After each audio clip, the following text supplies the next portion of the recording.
everybody. Welcome to the newest episode of On That Note with Parker Whirling. Today's guest is an indie rock artist based in New York City. She's got an awesome new album out right now called Free Now on Park the Van Records, and she's even open for a personal favorite band of mine, The Drums. Before we get started, please make sure to like and subscribe to the podcast on YouTube, Spotify, and Apple Podcasts. And on that note, please welcome Drew Citron.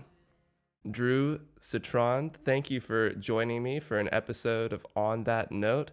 Really excited to have you. And while I was doing some research, I had one question pop into my head that I really had to ask you, because you've been playing in bands and you've been in the music industry for probably over a decade now. So was there a moment recently that made you finally decide, like, I'm putting out the solo album? It actually wasn't a single moment. It was kind of the culmination of like developing the record over a period of years. And I ended up choosing to do it as a solo record. It was kind of in the works as the third Beverly record. And then it ended up, just the material ended up making more sense as my own name. So that's why we did it that way. And it came out on Park the Van Records, and that's your first album with them, correct? Correct. Yeah, and that was like a beautiful confluence of time and place, if you will, because really I didn't know anything about the label, but I met Chris, the label head, at a show that I was mixing. I do live sound for work, and I was mixing a Broncho show at Elsewhere, and he was working with Broncho at the time. Me too. Very big fan. And I ended up like becoming friends with the band, and Chris was there, and he was like, "Aren't you in Beverly? Like, where's your next record? I want to put it out." And that was how it happened, and it was beautiful. That's so sick. Wow. What did that feel like when he asked you that? Good, getting recognized at work. It always feels good. That would be like you getting, podcastized at, where do you go now? At City MD, getting recognized at City MD. It was like that. That's so sick. Broncho is awesome, and that's so cool that you do live sound. You've been in bands. You own a venue. Like, you've been in this industry for so long. Has there been things that huge lessons you've learned within the decade that you've been doing this that most people might not think of right off the bat? Well, I'm actually lucky I don't own a venue, but I was very integral in the build out of a venue, which is I feel like fortunate to have the experience, but not the harrowing financial burden as it is these days. I'm about to say, of all times, this would not be the year to have a venue. Yeah, I just, I'm like a tinkerer, and I like to nerd out about production from start to finish, behind the board and on stage and in the studio. So it's just, that's kind of like how my career has progressed. Gotcha. Whether I'm producing or engineering or in a band. Do you have a favorite hat to wear, out of those tasks? I really, really like, no, I love it all. I love playing shows, and I love like the 30 to 60 minutes on stage, and I like load in. I like meeting people that work at the venue. It's so sweet to like think of all the nostalgic things we miss about playing shows. Just little things like this, like a stage manager being nice to you, or like, meeting people at the merch table, little things like that. I also like, spending like 3 hours like messing around with snare samples. I like it all. So I'm really, born and bred for the whole thing. So for your debut album under Park the Van, what was the writing and recording process for that? Because you just said that you like to, you could spend hours dealing with snare samples, and that is so true for a lot of people. You can go down that rabbit hole. Did you have any moments where, you were stuck on a song or stuck on a certain thing that you just had to like really push through and get to see to the end? Yeah, that's a good question. I actually really I spent I will say, the thing I learned from this record is I think I spent too long mixing. Like it was at a point where I kept going back to re-record things, and like I had like 7 demos of one of the songs, and I was just like going really in the weeds on the production process. And by the time it was done, I was just like, no one's going to tell the difference between this demo and this demo. Like it's all in my head, and there is a point where you have to just like put down the paintbrush and just let it go. And that's something that I'm really working on. And like on the next record, I'm probably just going to be much more track to tape. That's it. That's the take. No edits. Like just get it out there, because life's too short.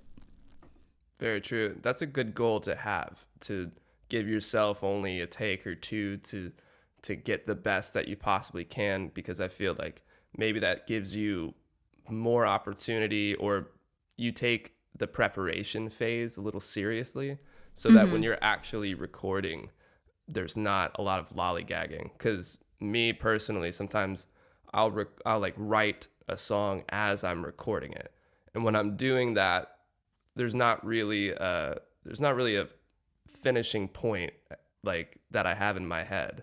Whereas if you have a song written already and then you go to record it, you can set the rules. You could be like, all right, no more than this many takes of this, and you already have an idea of how you want it to sound. Yeah, I'm trying to go somewhere between Wilco and War on Drugs, like you. Look at that. Wow. Yeah, you brought up some 2 great albums. Wilco, Yankee Hotel Foxtrot is literally one of my favorite albums of all time. I can't agree, but I'm just gonna. I respect that opinion. You don't have to agree. We like Thank you. controversy on here. I don't want to. We can't even go there, but I totally respect. We absolutely can go there. What, do you not like it? Mm-mm. No. I'm just not. I'm not as familiar as I should be. That's what I should say. Yes. It's okay. It took me a while to even like this record. I only liked one song, Jesus, etc., and it took like 2 years to really like appreciate the album as a whole for me. I think I actually really love Wilco. I just don't know Wilco. Does that make sense? And it's like it's become almost a joke. Like it's just like a van joke. It's just like a band that you can put on tour in the van and trick me into liking. Right. I'm like, who is this? This is great. And everyone's like, yeah, it's just become a joke at this point. You just can't ask anymore. Just assume it's Wilco. Yeah, whatever exactly. They put on. Well, yeah, I definitely recommend, giving an album, any of theirs really, a deep dive. This one in particular, I think, is their best. But maybe I'll do that over the holidays. I canceled my family plans, so I might as well dig into that record. There you go. Wilco can be your family for this Christmas. Exactly. Do you like War on Drugs as well?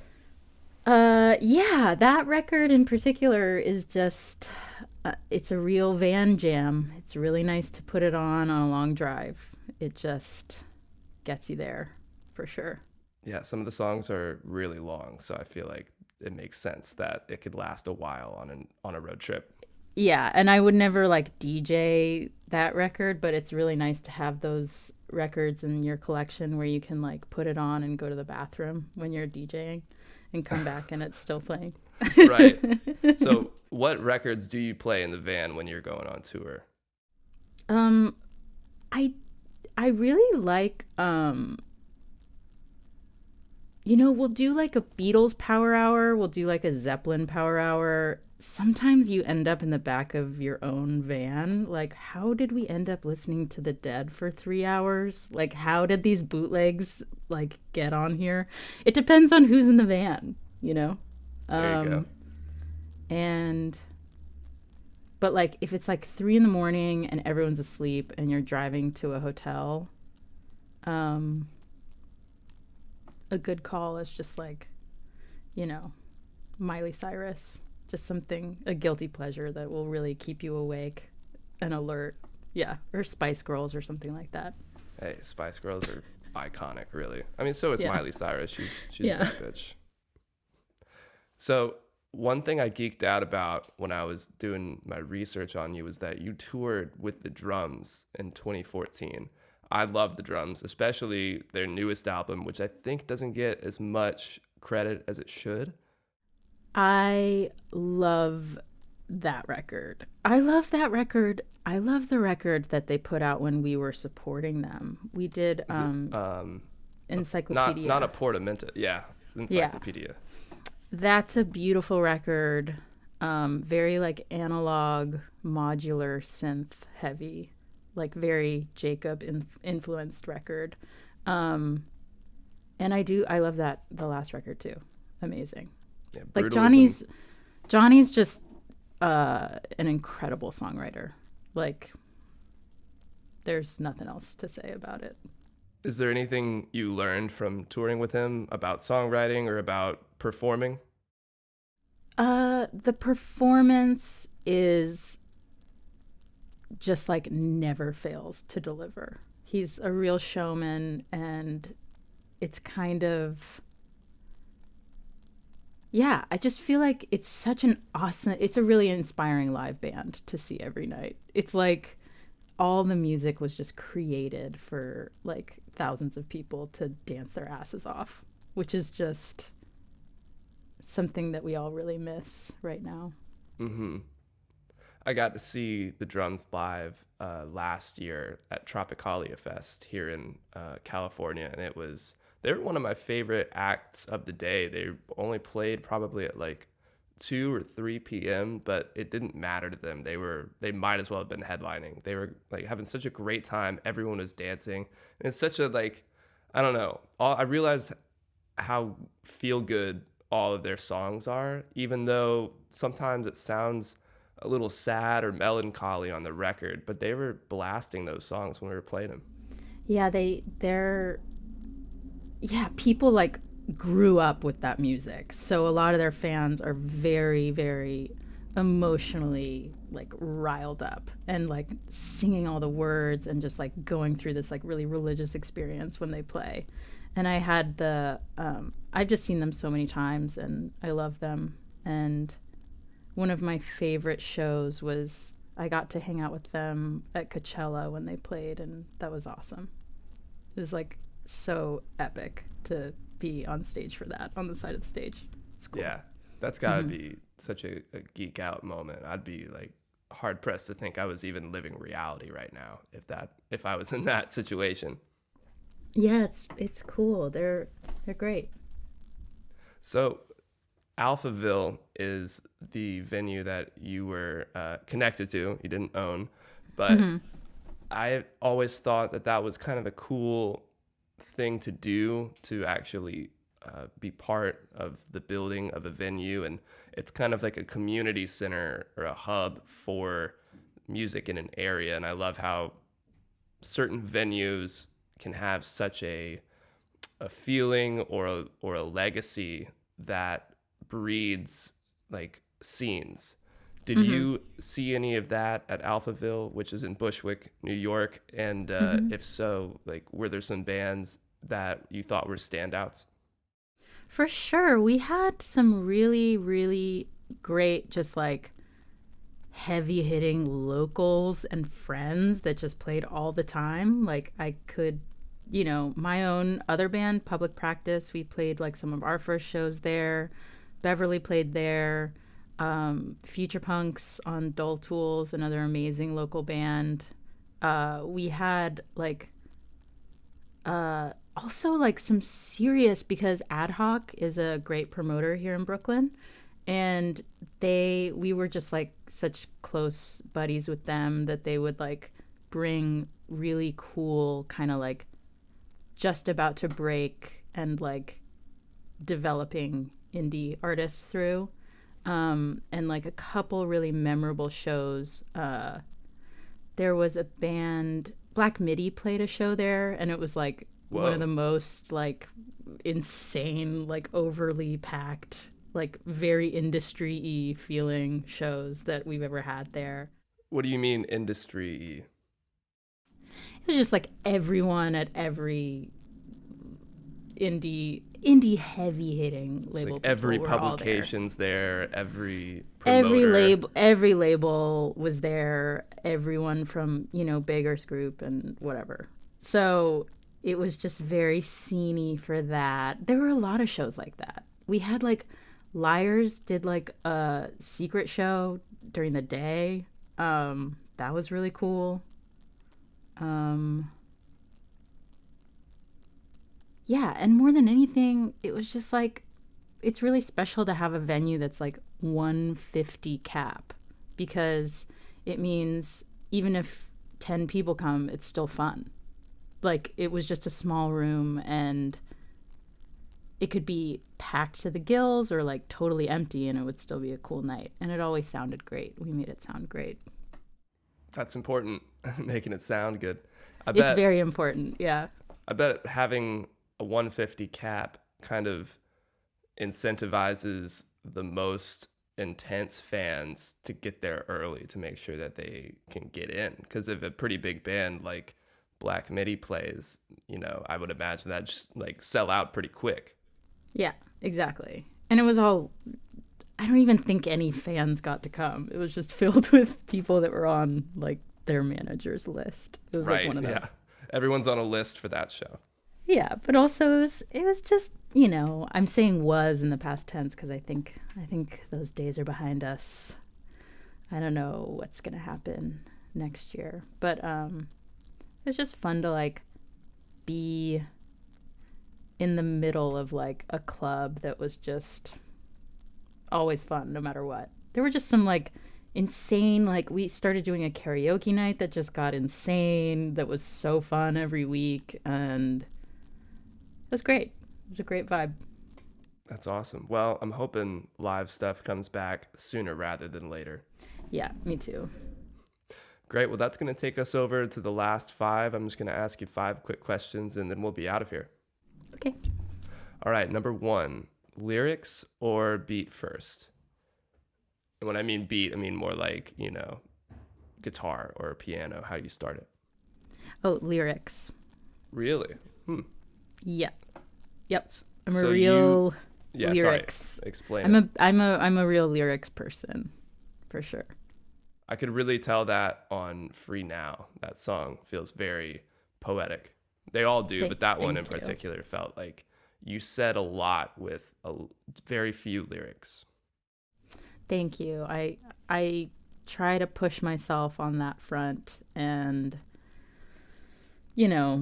sometimes you get lazy and you just don't have it in you, but it's a good goal to try to be writing poetry with your lyrics. Do you have any poets or songwriters that are kind of writing that line that you look up to? Oh, I think the greatest lyricist of all time is Joni Mitchell. So maybe that makes me basic. No. But she's kind of the be all end all for me. And really really inspiring. Just like taking it way out on a limb and tying it back together and not even rhyming most of the time. It's good. It's something to look up to for sure. She's someone I feel like I've slept on for a long time because, she just seems like one of the GOATs, especially for, 60s and 70s era. And I think I know whatever the biggest song is, but I can't even name it. That's why I feel bad. But I know she's obviously been so influential. Mm-hmm. For sure. Great. So second question is, what's on your musical rotation right now? I've been like singing the praises lately of Bill Ryder Jones a lot, who is now a solo artist and was like in a band in the 90s, a Britpop band. And he's put out his solo stuff on Domino, and I really, really kind of just discovered it 2 years ago, and I've been really into it lately. Interesting. Bill Ryder Jones. Mm-hmm. I haven't heard of him. That's cool. Yeah. So what kind of genre would you say his solo stuff is? It's very like it's beautiful production. That's what I like most about it. It's like bedroom songwriting with big fuzzy guitars, and it's just like beautiful. I don't know. He's like a northern English guy, border of Scotland-ish, and it kind of reminds me of like indie rock from that area. Like do you remember the band Pause? I like that band as well. I don't know them. So it's kind of like fuzzy, grungy, beautiful guitars, beautiful songwriting. Kind of Maybe what I like try to Smashing kind of like what I Pumpkins? try to do. Oh, okay. Yeah. But it's like bedroomy, it's indie. Like I guess Alex G, like other Domino artists like I that. do like Alex G. I'm glad you said somebody I knew. I was like, Yeah. this is going to be rough. I like Alex G too. Yeah, he's sick. So number 3 is, who's your dream artist or producer to work with? Well, I'm hoping to work with Bill. Like, I want to send him some stuff and see if that works out. Why not? I don't know. Yeah. We'll see. Maybe he'll listen to this. Yeah. Like Maybe Bill I'll Ryder. just send him this. Yeah, Bill. Who else? I don't know. Can I get back to you on that? Yeah, you could think of like legends too. You know, there's no ceiling here. Oh, well then, yeah, I would love to do a duet with Stevie Nicks. Oh, classic. That would be amazing. Yeah, and I would play the tambourine, and then she would play the tambourine, and then we would like, it would just be about the outfits and the tambourines. That would be it. It would just be like a tambo duet. I'm thinking That's no the other dream. instruments, right? Just tambourine Exactly. and vocals. Yeah, I would love to see it. me too. All right. Well, question number 4 is, what do you think is a perfect album front to back?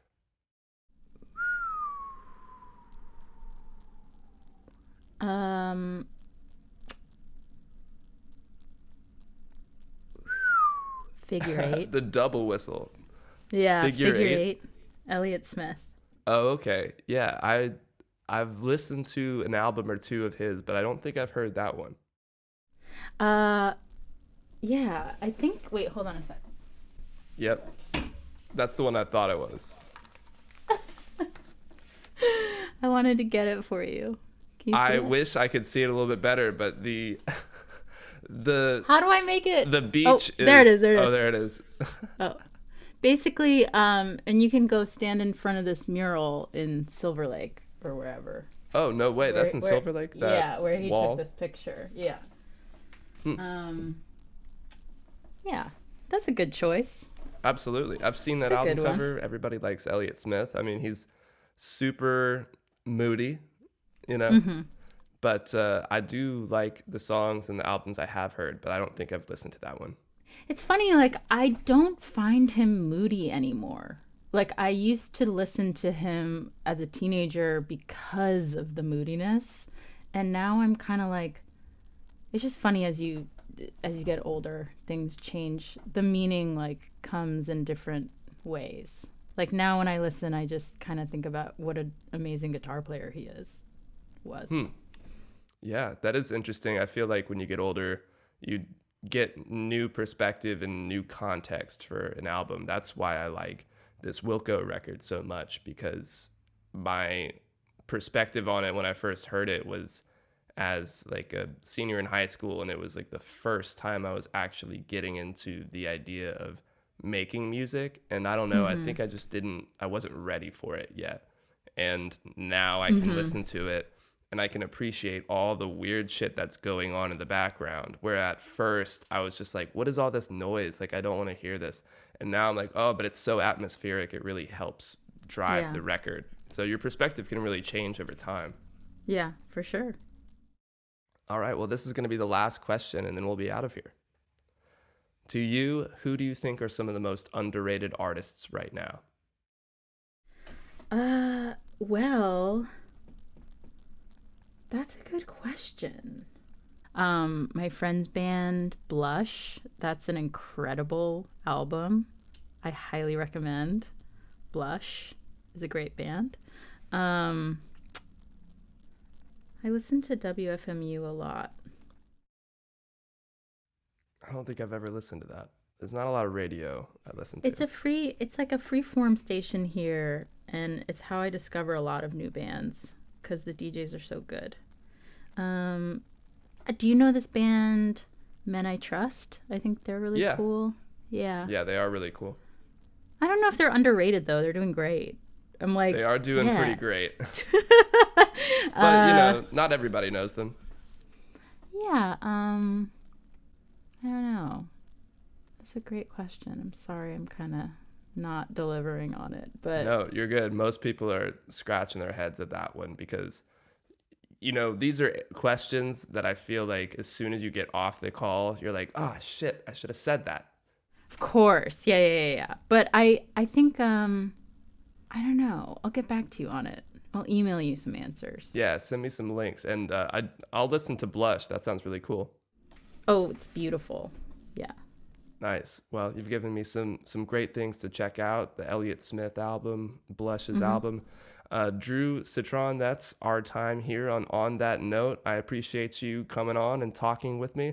Everybody's got to go listen to your new record, Free Now, out right now on Park the Van. It's awesome. Kind of reminds me of Angel Olsen a little bit as well. It's really Thank sick. you. Thanks so much. I really love her too. Not an underrated artist. No, she's at her prime. Not an overrated, not an underrated. She's just like killing it.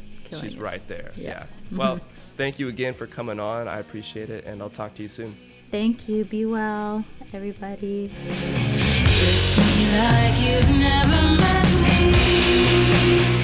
Thank you again for joining me for another episode of On That Note with Parker Whirling. If you haven't yet, please make sure to like and subscribe on YouTube and Apple Podcasts, and you can even leave a comment down below to let me know who you're listening to. On that note, I'll see you guys next time.